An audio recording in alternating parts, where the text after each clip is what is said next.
April VSERS board meeting to order. First on the agenda is the approval of the agenda itself. I'll move approval, Eric. I'll second. Thank you. All those in favor signify with an eye. Aye. Aye. All those opposed with a nay.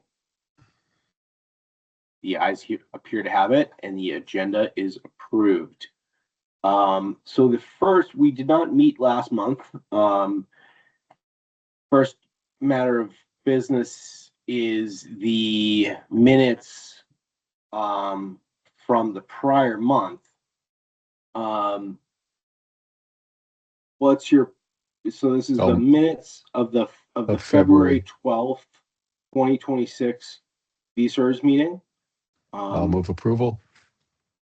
Thank you, Jay. I will second. They look great. Thank you, Beth. All those in favor, please signify with an eye. Aye. Aye. All those opposed, a nay. The ayes have it. And the minutes are approved. Morning, Adam. Morning. Morning, Adam. Howdy, guys. So next up is public comment on the agenda. We appear to have rounded a nice quorum up now, but I do not see any members of the public. So if I'm not seeing anyone, please feel free to make any comments. But with that, I think I can turn it over to you, Tim, with the supplemental plan restatements. Great, thank you. And I hope we have a nice brisk meeting for you guys today. Just a few things we wanted to run by the board for attention, really. So this first item is our restatement project. This is something that our plan document is pretty dated at this point. I think it's a 2018 document, but some of it appears to, it looks as if it was an older document at that time that we last adopted in 2018. So Empower, as part of its role as a record keeper for us, has to maintain the plan document for us. And that means when Congress passes a new law or IRS passes a new regulation, they will make sure it's updated. They're trying to move plans onto its current plan document, not to change terms, but to just make that management of the plan document easier. A little bit of an intimidating project for us because our job as staff and with RBK's assistance is to make sure that that is in fact what happens, and that we're not inadvertently changing things. So we've worked for the last 6 months or so with Empower on how we go about this, and we feel we have a good plan in place now to move forward with the restatement. So that's why I wanted to bring it to all of the board's attention right now, just to signal that in the next few months, we're going to be bringing a whole new plan document to you, but that process is not going to ask you to review it with a fine-tooth comb. That's our job. It's going to be more to confirm any changes that we're making. Sometimes an election might be, you might have 4 categories to choose from, like what we are. Are we a government? Are we a municipality, whatever? And those elections might be different with the new plan document. So this is really in the weeds. What we'll do is we'll confirm that everything is consistent with our existing plan, and we'll raise up if there's any decision points that we need from the board. We'll clearly identify those and provide a recommendation. And then if there are any substantive terms that you all want us to look at for in this case, the 457 plan, please let us know and we'll do that. we will have one recommendation for a new term to be put in place, and that's our next item on the agenda. So I'll get to that in a minute. But generally speaking, this is kind of a ministerial paperwork task. I think ultimately it's a good move because it'll get us on a current plan. It'll make the updating process easier, kind of doing the housekeeping to make sure we're taking the look at it every so often. So big lift here. Hopefully it shouldn't be for you, and hopefully we can process this pretty smoothly. We'll try and make sure we do that when we bring it to the board in the next few months. So just really wanted to flag that and offer, if anyone has any comments, questions on the plan document or that, feel free to raise them up. No, thank you. I'd just say, I mean, it seems like a lot of technical and work really digging into things. You have the resources you need to make this happen. Yeah, and part of what's taken so long to date is to make sure that Empower doesn't just drop something on us. That was sort of how it came initially, and we've been working with them to take an initial crack and basically provide a memo to us, standing behind the fact that these, that nothing is changing unless they specifically call it out in a clear and concise memo. So that's what part of managing our resources is leveraging as much out of Empower and getting them to rep to consistency first. And that actually took a fair amount of back and forth, as Bill and Nicole can attest. But I'm happy where we are now. They have kind of taken that ownership of the project and of the document that they're presenting to us.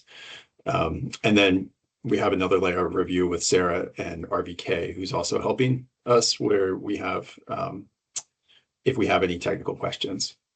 So I do think we have the resources, and but that's, this has been ongoing for a while. It's why it's only getting to you now is because we've been doing a lot of the work already. Thank you. Jay, I see. Floor is yours, please. So I've been through this process a couple of times in my professional life, and going through the options in the adoption agreement carefully, thoughtfully, and making sure that you're actually not changing things is not a simple process. I'm here to tell you. It's very technical and very, very intimidating. At least that was my experience. One of the things that it brings up, though, is that laws do change, and part of why we restate the document is to make sure that it's consistent with current law. And those law changes sometimes create new options for plans. And I'd love to actually have you bring forward options that you think might be worthy of consideration for changing in our 457 plan. Okay, I'll go through that with RBK and kind of get their guidance on what they're seeing mostly being adopted. I don't. I know there's a whole host of things under the most recent secure. Are you looking for a sort of full catalog, or should we do sort of some of the pre-vetting here and then say these are ones we think have legs? What do you guys think? The latter, yes. Okay. Yeah, that's okay. That's good. Yeah, we'll do that work. Thanks, Jay. Great comment. That sort of segues into a potential plan change that we've been talking about for some time now. Tim, you want to tee up this specific item? Yeah, sure. So this is the in-plan Roth conversions, and I've got to apologize to the board. Last meeting, I indicated that we have those in-plan Roth conversions as options in our plan. I said that after talking to Empower, and they confirmed as much to me. They went back and looked further and then advised differently that they are options to select, but that we have not selected them. So just by way of background, I do think this is one that we would bring to you as with a recommendation to include. There are really two kinds of in-plan Roth. So what an in-plan Roth conversion does, it's pretty, as its name suggests, is it allows you to take your pre-tax savings and convert them to Roth savings, and you take the tax hit when you do that. That then allows those assets to grow in your Roth balance. And so when you take them out later, those earnings are tax-free, and you've already paid taxes on them at the beginning. Nothing's tax-free. So there are in-plan Roth transfers and in-plan Roth rollovers. Basically, you can think of these as a transfer is something that, as an active employee, you can transfer, like as someone who has a Roth and a pre-tax balance, I can take some of my pre-tax, put it into Roth, take the tax hit at the time. A in-plan Roth rollover is when, say, I'm a retiree or I am eligible for a distribution. I can move some of my money in the same way from a pre-tax to a Roth balance. So those are the two different flavors of an in-plan Roth conversion. There's really no downside. I think, this is something that is positive for members who are trying to balance what their retirement needs look like and what they want to, pay taxes on now versus later. So I apologize for bringing that bad information to you last time, but as part of this effort, I do expect to recommend that we allow those in-plan Roth transfers and rollovers to be something that our members can access. Happy to take any questions or comments on that. John, please. Yeah, I'm all in favor of this. I think that I don't see any downside. I would just wonder, does the conversion actually take place within the people that are currently administering the 357 plan? Or is it something that you're actually withdrawing the money into another device outside of that plan? It's all in the house. It's all within your current Empower. Okay, thank you. Yeah. Yeah, If you were to take it out, you're taking a distribution and moving it somewhere else. Tim, thanks for continuing to dig in on this topic. I mean, you think about participants in our plan, when Roths are a newer vehicle, if participants want to manage their tax expectations in retirement, I think this is a good tool for people who didn't have the Roth. The Roth was balances maybe bigger in a deferred status to give them an option to manage their tax expectations. I think this is great. Glad a member raised it. Thank you for all the work you've done digging into what we'd have to do to actually make this happen. Yeah, no, it'll be good. No downside from my perspective, and the more kind of responsible options we can give to members, I think the better.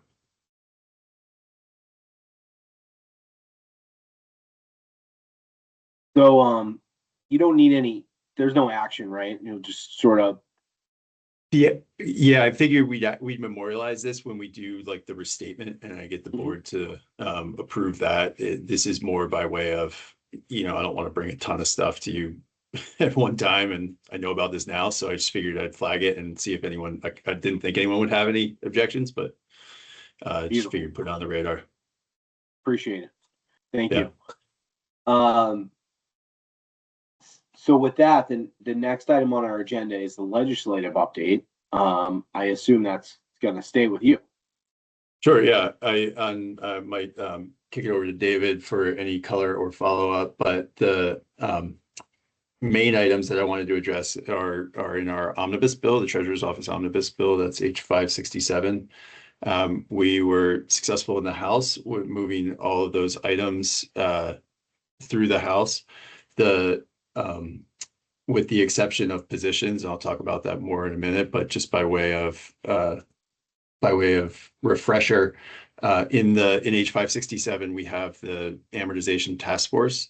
That item went through, and the appropriation that is with it went through separately, I believe, in the budget, but the whole piece went through intact. The transfer of our OPEB assets from the treasurer's office to VPIC, that's in the bill that went through. And we have a few other modest sort of pieces that are, I've been over before. I don't think we need to get in the weeds on those. Those are the main pieces, and it's all gone through pretty well. With respect to the positions, our office was seeking a retirement position, and VPIC was seeking a VPIC position. The legislature approved the VPIC position, but not the retirement office position in the budget, in the House version of the budget bill. So we're bringing that back up in the Senate Appropriations Committee. We still hope to get both of those positions, but we'll see more work to come on that. The other bill that has moved through is H 519, and that is what I think is probably the last Group G transfer. We did our initial Group G effort in Act 114. A couple years ago, we did the sheriff's offices that participate in the state system. And what we probably should have done at the time, but the towns who are affected were not bringing it up. We probably should have brought those towns that participate in Group G over with the sheriffs. And those towns, there's three. There's Randolph, Bethel, and Danville. Only one of them, Randolph, has a law enforcement shop, and there's 3 people in it. So we're not talking a big group, but they did want to move over to G, like all, because they're the only law enforcement basically at this point in the state without a 20-year plan. So H 519 is an incredibly small and targeted bill that makes those 3 towns, if and when they have a law enforcement office, their law enforcement will be in Group G, and the only people that will transfer are the 3 that work for Randolph. So there were some other bills popping around that had broader Group G transitions envisioned. Folks from like all of DCF was in one bill, some other groups as well. Those I don't believe are moving this buy-in. I haven't seen much action on those to date. So those are the main substantive bills. And then for the only other things we're continuing to do, obviously track the ADEC, keep an eye on the budget, make sure everything goes through for the fiscal 27 ADEC. And we are going to be proposing some language with respect to the 26 ADEC. We've talked about this before around this time, where every year Commissioner Gresham's office and ours are tracking how much money is coming from biweekly payroll to meet the ADEC. This year it is a little light for where we are in the year. So the administration has increased the employer contribution effective with the current payroll to close the gap.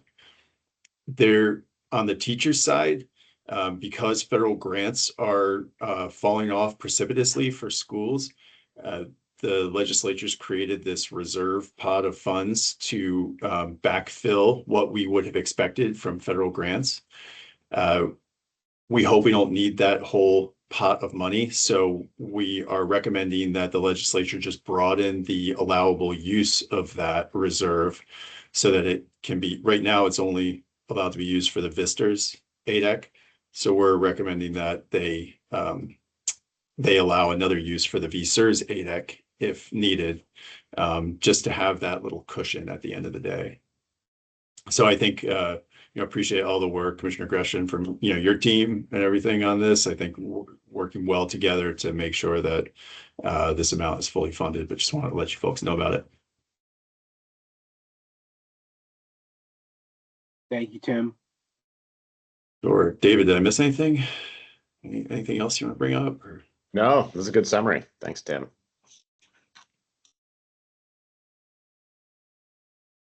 And thanks Tim and Adam on, making your work, making sure we're tracking the ADEC and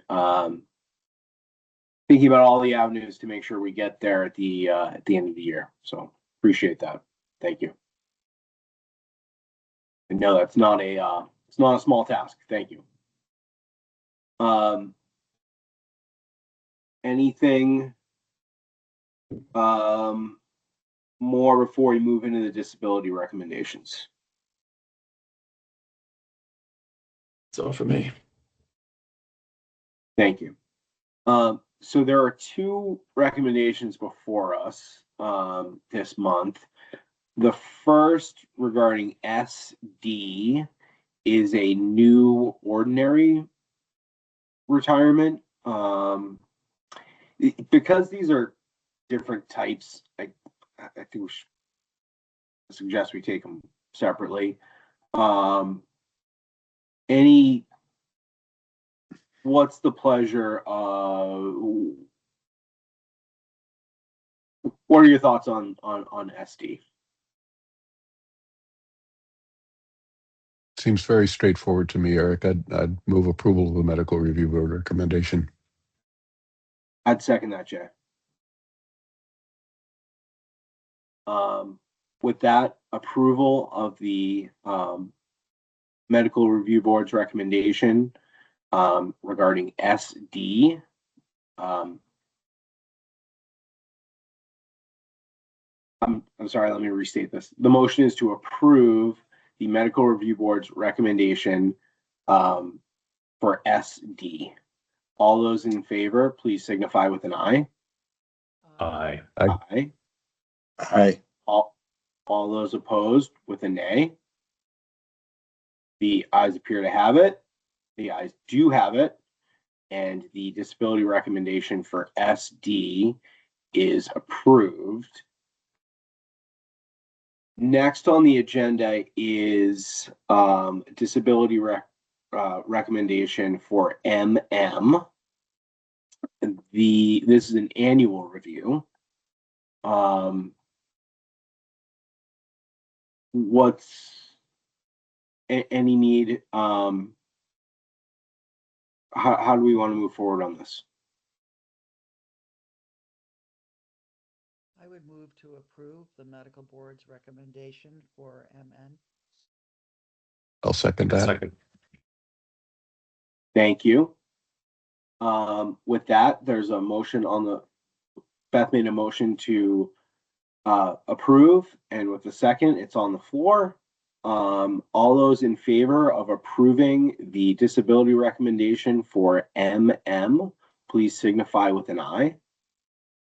Aye. Aye. Aye. All those opposed with a nay. The ayes appear to have it. The ayes do have it, and the disability recommendation for MM is approved. The next item on our agenda is upcoming trainings. I know Tim, you want to just speak to this for a second, or? This is really just, if anyone's interested, a lot of these are, good opportunities for, learn about your role as a fiduciary, about, what other systems are doing. We do have a budget to support these trainings for our board members. And so, if you're interested and we take a look at them, please just get in touch with me and we'll talk about making it happen.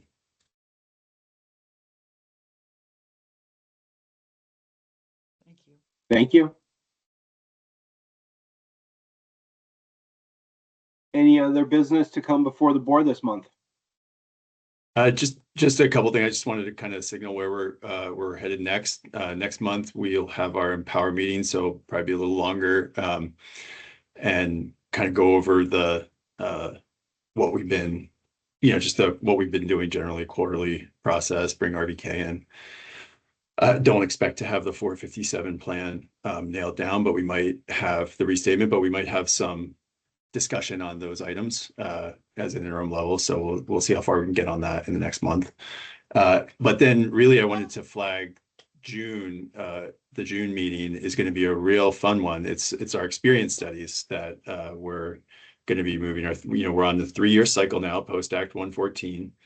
This in a couple weeks, VPIC will be looking at the economic assumptions. So that's the assumed rate of return, the rate of inflation, and the asset smoothing method, and getting those items nailed down. That's VPIC's responsibility at this point.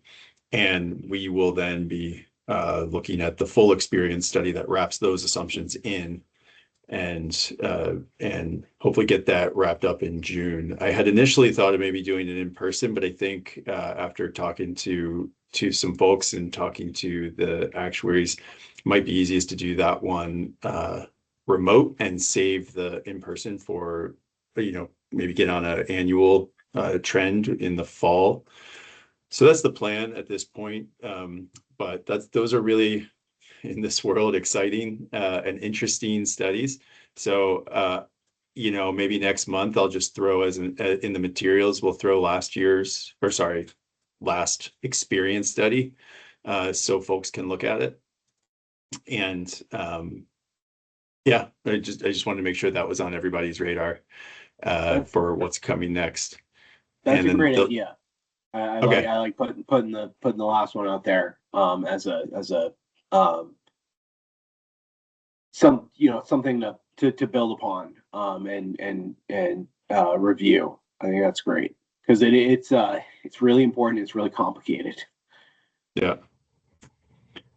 And then the last thing I just wanted to flag is I was excited to see in a recent article from Pew another mention of Vermont as performing responsible risk measures. They were kind of looking at states that assess their risks, and they were kind of looking back at our risk assessments from what was it, a year? It was about a year ago this time, I think, when we did the risk assessments.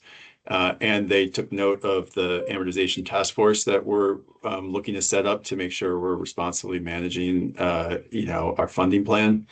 So it was good to see that. Shout out Alice Bill to send that article around to folks after the meeting. It's always good to see, see mention of our systems and the good work you guys are doing in the, from outside stakeholders who are watching. So we'll send that around after this, but just, kudos to the board. Thank you, Tim. Kudos to you as well, and the whole team.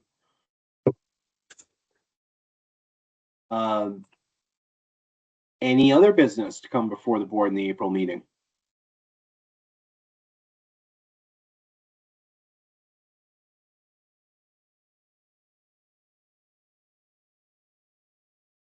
Hearing none,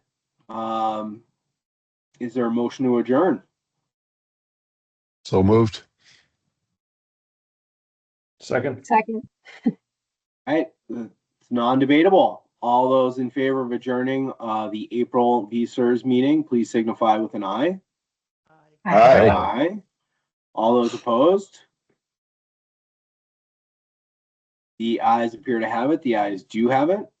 Our board work is concluded. Thank you all. Be well, everyone. Thank you. Enjoy the sunshine today. Thanks, everyone. Nice to see you all. Have a great day.